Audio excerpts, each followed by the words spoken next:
Hello, everybody, and welcome to Seeing Within. And we have got my dear friend, I'm very pleased and honoured to call him that, Chris, with me.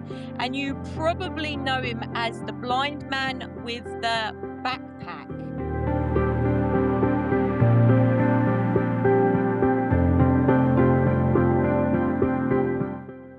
How are you? Warm, slightly stressed, but no, I'm very well, thank you. I'm very well. How are you? I'm fine. And last time we spoke, I was on your show, and then previously, obviously, in this technology world which you love so much, we've spoke over social media. So why don't Hmm. you tell us about how did you come up with the title, the blind man with the backpack? How did that start? So that all started, and it was, oh my goodness, only knows how many years ago it was now. It's probably about 5 or 6 years ago. And the whole thing came out of just wanting to chronicle stuff. My sight was getting worse. I was getting more isolated in certain ways. And actually, I needed to get myself into a better place and I needed to get myself out there. And what I've always enjoyed being out in the countryside and being out walking. And so I used it as a way of sort of chronicling my own experiences around life and being out and about and,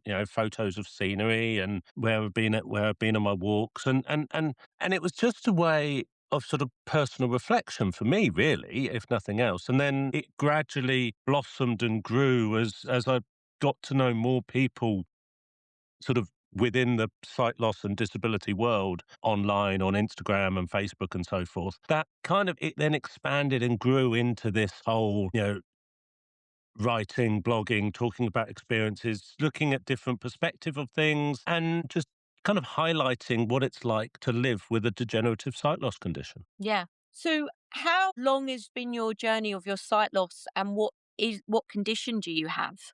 Yeah, no, that's fine. So I have it's a rare degenerative condition called cone dystrophy. It's part of the macular disease family. It's effectively it affects the cones in the back of the eye, so it causes them to degrade and stop working. It's part of a slightly larger family of rod cone dystrophy, which actually impacts on both the rods and the cones and causes them to degrade. Now, at present, there is no sign of any rod degradation, but my cones they are significantly degraded. So that was all found following a routine eye check back in 2018, and then sat in the doctor's surgery with my wife, sat with the diagnosis. The guy said, he basically said, within 2 years, you won't be driving. I chose not to hear that. My wife did remind me of that not so long ago, and it was like, actually, she obviously heard it, I didn't, but the guy was just about on the money. So within 2 years, in fact, it was the week after my 40th birthday in 2020, I had an appointment with the consultant, and my sight was just starting to dip below what could be considered safe to drive. So the decision was then made, no, okay, need to stop driving. That's absolutely fine. Gave up the license, all of that good stuff. And then within another year, it had got to the point where I went back. I was feeling a few more problems with my eyes again. Went back to the eye casualty. I was sat there with the nurse. She was going through all of the checks and everything. And she said, right, now can you just read the side, read the board for me, tell me what letters? And I thought the nice decorative light on the wall was a decorative light. I didn't realize it was actually an eye chart. So I couldn't see that at all. And so she's like, "What chart?" She looks and she obviously looked behind her and turned around and looked at me and looked behind her again and went, Sure. and then waved some fingers in front of my face, which went, "Oh, I can count those. Yes, that's fine." That was within just over a year of going from living a normal-ish life to going completely severely sight impaired, not being able to read a chart, not being able to read anything, and yeah, just a massively quick process up to that point. And then there has been that steady continuing to degrade over the past. Well, it's 6 years now that things are continuing to progress and becoming ridiculously sensitive to light. Magnification on screens is going up and up and up. Having to use things like voiceover all the time on text to speech all the time on my laptop and on my phone and everything like that as well. And it's just gradually, progressively getting used to all of this additional this assistive tech to be able to continue to work, live life, watch telly, and all of that stuff. I was sort of smiling along with you, and mine's been over 6 years. I have Stargard's disease. When I went a little while ago, I had glasses on and all the rest of it, and Magni, and then I'm sort of saying like three letters, and then she's like, and the rest, and I was like, oh, I can't see him, and she's like, turn your head, and it was like magic. One, when I turn my head to a certain angle, and it's like, oh, there's a H, and she's like, turn your head Yeah, the other yeah, way. yeah.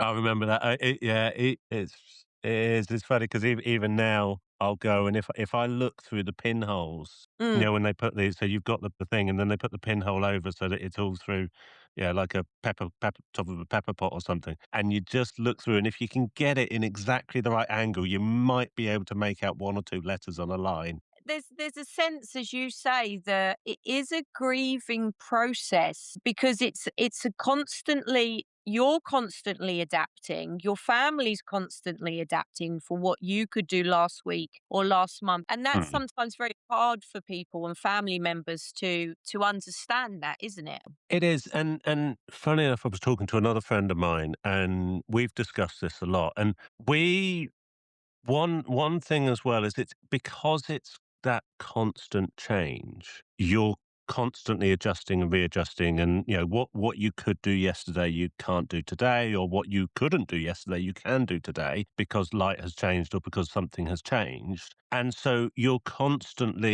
never getting to that final point of them being able to go, "And this is now where I am."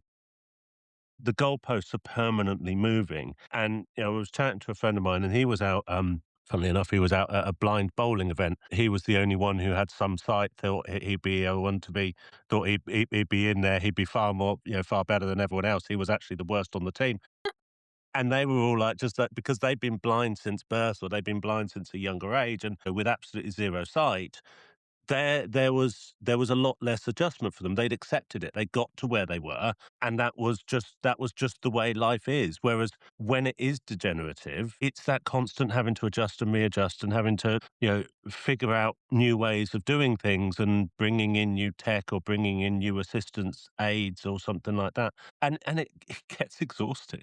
It really does. I've seen your latest videos or heard your latest videos with you now navigating the world again without your guide dog.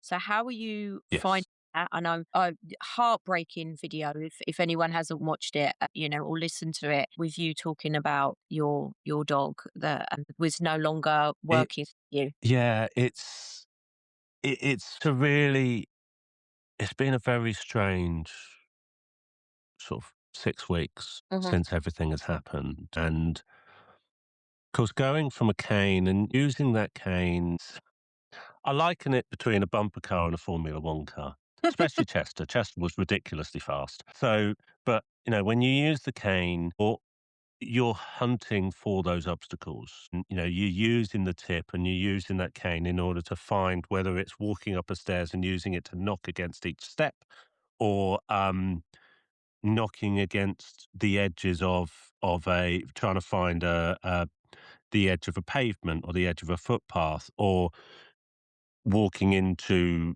a stile, or walking into a barrier of some description, or a board on a street or something. And so that's where you are with the cane. Whereas, of course, with the dog, I'm following along for the ride. He's there. He's walking. It's like, I didn't realize how much he did for me Mm. until the first time I went for a swim on my own. And I'm walking from the bus stop to just literally 100 yards from the bus stop to Reading Station in order to find my way around, in order to get to the pool. And it was a busy Saturday morning. There's people everywhere. I'm having to judge where I am, not being able to see very well because it's bright, and all of these factors coming in. And I'm having to essentially, in the end, I found a route and just walked straight and just waited to walk into something almost. Whereas, Mm. of course, when I had Chester, he's there and he's assessing it, and he's working me around people, and he's nudging people out the way because they're walking too slowly. And so, he gives you that fluidity of movement that you just don't get with a white cane. And having to come back to that now, and of course, what I've realised as well is Yeah, 3 years ago, my eyesight was still terrible, but it wasn't as terrible as it is today. Yeah. And also things are busier. Everything is so much busier now than it was 3 years ago because we were still coming out of a pandemic. Nobody really knew what was going on in this new world and everything, and we were all still being a bit, careful and, being a bit more not going out so much. Whereas now that's gone and it's like, it's like COVID never happened. And so everything is just so much busier, so there's so many things to adjust to just from a mobility and an independence perspective. Obviously, there's the emotional piece as well, and um, losing him as a partner to the family and as a real, as a friend to our other dog, and just that emotional support that he would give as well. I mean, he knew if I was stressed out or something like that, I'd always have his chin on my knee. Mm. And it would just be there, and I could just fiddle with his ears and just give him a good old, just scratch him behind the back of the neck or something. And that as well, all of these things just gone, disappeared, and so there's so much to adjust to at the moment. There really is. It's Do quite. you, do you think you'll have another guide Yeah. dog? Yes, completely. And in fact, I'm just beginning to start the process of reapplication. And what people don't realize is, and I get asked the question a lot, which is, so when's the next one coming along? And I say, well, it Yes. doesn't work like that. It's No, not no, as simple as just, right, hang that dog up here, hang that harness up, go and get this harness from over here. no, no, no, no, Each not at all. dog, yeah, and it's the training associated with them and each dog, and not just that, but then the matching process as well. And what they need to do is for me, I need to start the process all over again. So I need to go through and have the mobility assessments, have the route assessments, the independent, have the checks to make sure that I'm suitable still to work with a dog, that so that they can understand all of that picture. So then when they are considering a match for me for a new dog, assuming that I get on the waiting list, then they've got all of the current facts to hand to enable them to make the best match possible. And so it's a long process, and it's quite draining. I mean, they're really supportive and they work with you all the way through. But even so, it's going to be a good few months before I finally get myself on the waiting list. Really, when I heard that and wanted you to come on and speak because the bond that you have with your guide dog and also how active you are, I wondered how it has been for you getting out and doing your walks again, and almost you're at the same level as me where you're retraining yourself to be able to use your cane. And Yes. I'm really surprised how many people don't even notice that you'll have a cane, that they'll just carry on virtually walking into you. Yeah, I have all the I won't be surprised. I really won't be surprised if in at some point, and it sounds awful, but if I end up breaking a cane because, because somebody will just not see, especially walking in town or somewhere busy where people sometimes are less aware than they should be. And I won't be surprised if that ends up doing some damage because I mean, I've already had it where they've had to hit at the last minute because they're not looking or something like that. And it won't take much for somebody to miss it. It'll be completely by accident, but for somebody to miss it and snap on it, and then it'll snap.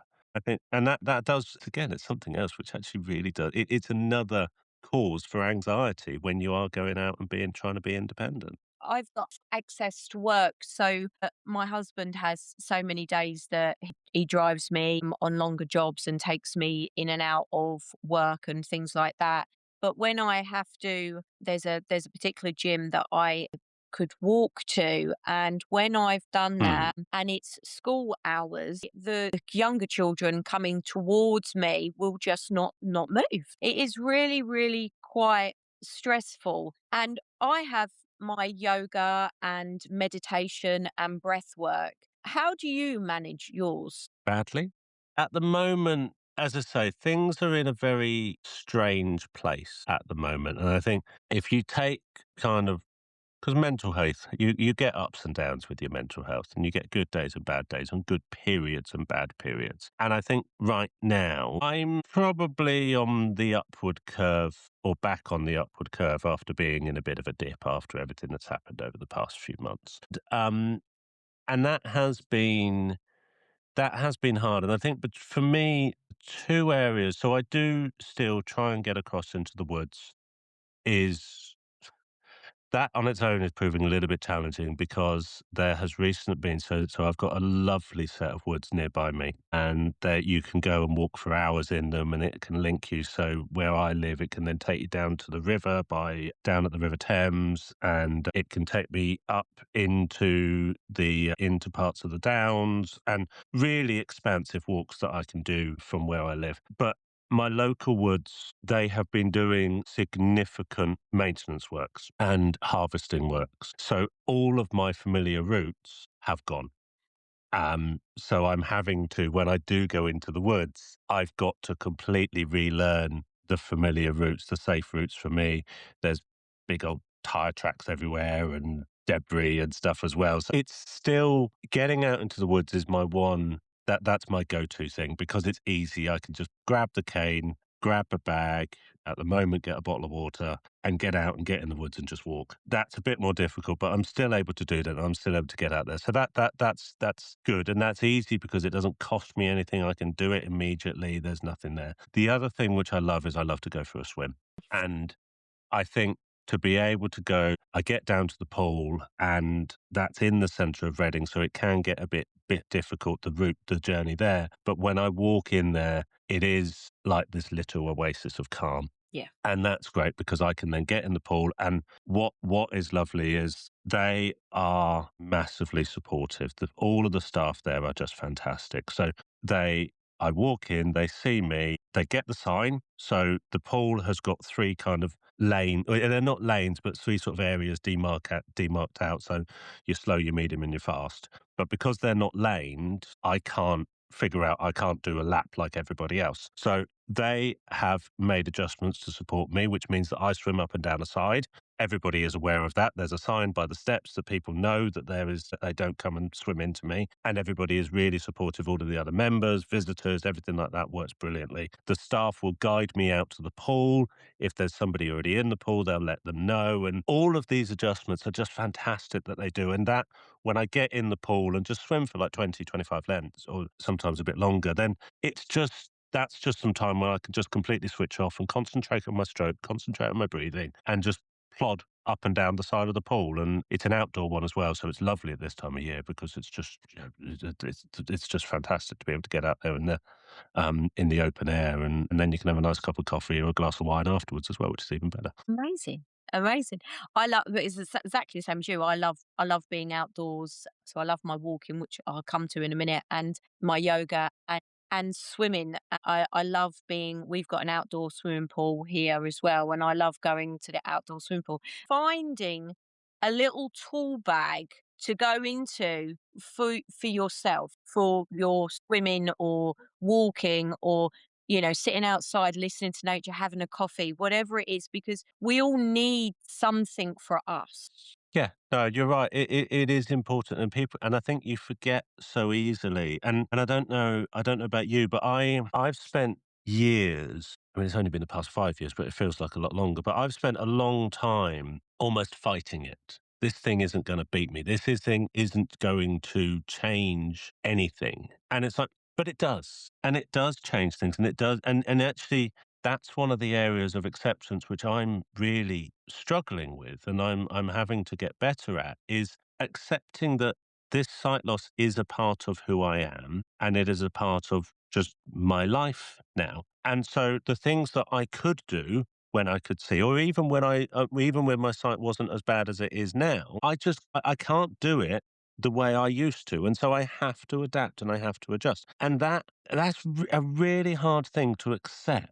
That it's not that it's beaten you, it's just you need to adapt to the new way of living, to the new way of working. And that's a completely different mindset as well. And I try to get some of that across when I sit and when I write, to talk about those changing experiences and the changing of not just outwardly and working, but inwardly in the head, that constant battle Mm. to go, this is just life and this is the way it is. And but you can't get hung up on these things just having to change. And I think accepting it is such a hard thing to do.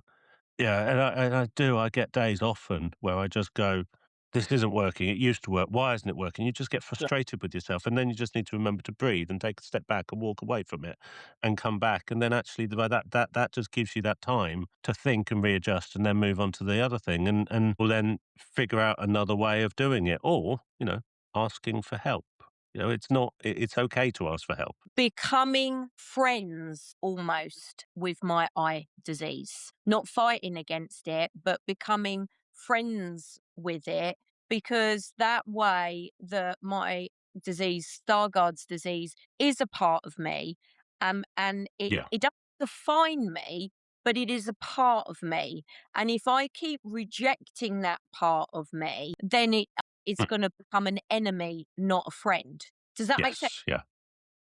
No, it does. It does make completely sense. I mean, you just need to accept that that's who is just a part of you, and you just need to accept that that's just life, and yeah, that's just the way it is. So, Yeah. have you walked part of the Jurassic Coast? If I walk part of the Jurassic Coast, where did we stay? I love Lyme Regis, and in fact, a few years ago, we've done many holidays down in Lyme Regis, and I've walked with my wife. There's a stretch which goes from there to the next village along. Actually, it's an inland piece of walk, but that's part of that sort of southern coast. Just walk. I mean, it's beautiful around there. I mean, it's such a gorgeous part of the world. I'm enormously jealous that you're doing this walk because I think that's going to be fantastic. So you're walking.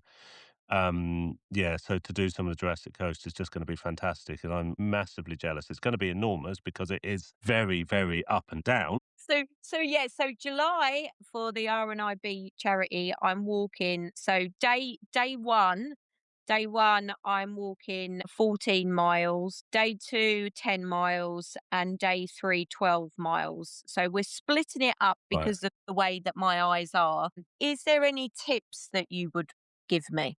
Because you're a So the one that I did, I think probably the more relevant one was around the walk that I did around the Welsh coastline, and that was because as much as that wasn't the Jurassic Coast, I think that's just as hilly around Pembrokeshire as it is in there. And obviously, it's as you say, it sounds like you're doing the right thing with regard to your distances. So you're keeping them in 10, 14 miles is still a long old way, but you're giving yourself plenty of time to cover that distance. I'm sure by now you're very good at figuring out the right areas to strap up, whether it's your feet or your knees or your ankles or whatever, to make sure that you've got the right stability and support in there, so you're not going to have a risk of blistering or doing yourself any kind of an injury there. I don't know if you when you did because you did the three peaks, didn't you? And I don't know when you did that.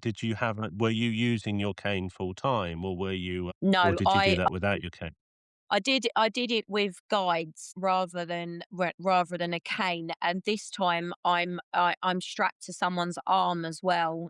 That's exactly what I did with the Pembrokeshire walk. I basically followed him, so I wasn't strapped to him, but I just followed along. He had a big old high vis on the back of his rucksack so that I could see exactly where he was. And we just got into it, and so I was following his feet. But with us then, we got into a really, really nice rhythm.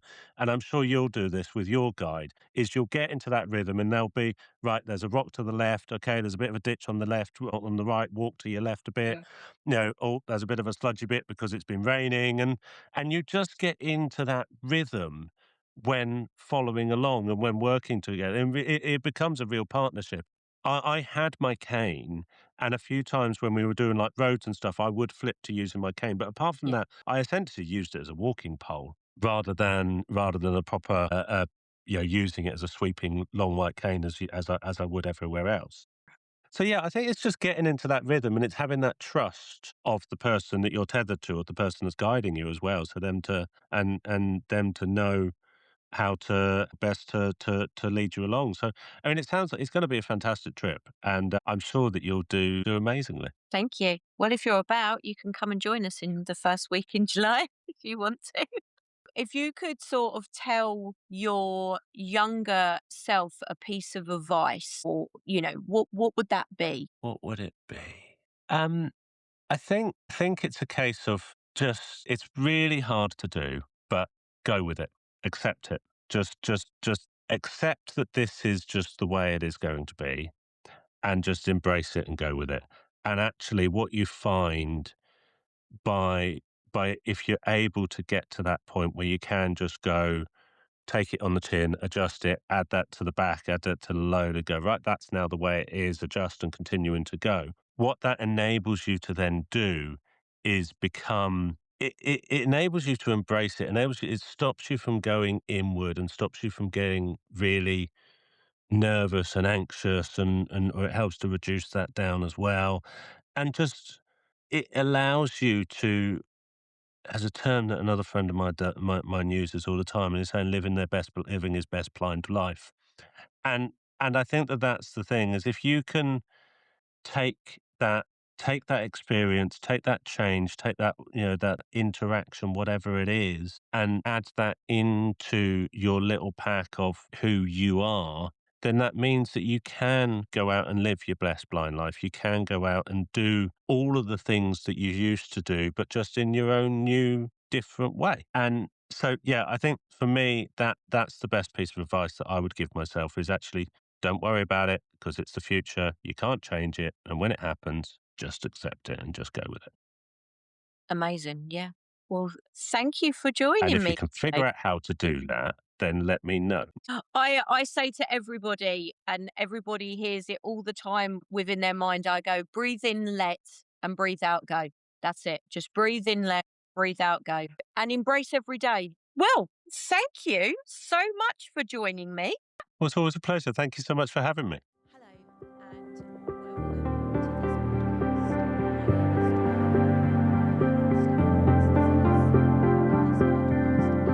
Please subscribe to this podcast, Seeing Within, and share with your friends and family members.